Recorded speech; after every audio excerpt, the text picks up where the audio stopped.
Now to a 27 Investigates follow-up. Lawmakers in Washington, D.C. are pushing for stricter safety standards for oil trains sooner rather than later. And as we've been reporting, Ohio Senator Sherrod Brown is asking for action. This comes on the heels of yesterday's accident in North Dakota. 27 First News reporter Lauren Wood talked with Brown today and has a 27 Investigates update. Lauren? This is a matter Senator Brown has been pushing for weeks now, ever since our story first aired in February about the potential danger of oil trains passing through Mahoning Valley neighborhoods. Well, now it's happened again. Another train derailment and another explosive fire. Senator Brown says his push for stricter standards for rail cars that carry oil is far from over. 5 fiery crashes since February involving the same type of oil car Senator Brown wants to see phased out or retrofitted by 2020.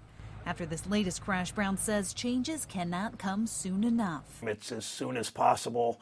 When you hear stories of this accident, this week, and you hear stories of accidents a week or 2 or 3 ago, you want to accelerate it, you want to make it faster. So we're doing it as quickly as we think they can move. He says rail companies have to keep up with America's push for energy independence. Only 10 years ago, we were energy dependent on the Middle East, and we've produced a lot more energy. So we're safer that way, and it's in our control as a nation.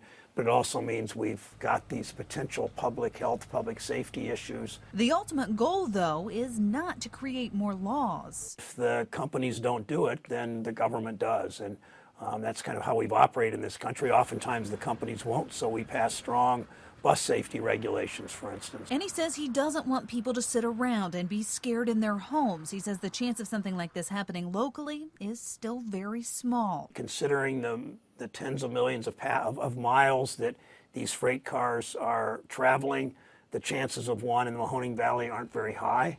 But people, the people shouldn't worry, but the authorities should be vigilant. Other lawmakers are joining in on this fight as well. Democratic Senator Bob Casey from Pennsylvania today signed a letter urging the U.S. Department of Transportation to issue an emergency rule to strengthen those train disclosures, which would allow people to know what's on the rails by their house. Other critics are calling for this type of car to be taken off the tracks immediately to prevent further fires. Dave and Erica. All right, Lauren, thanks.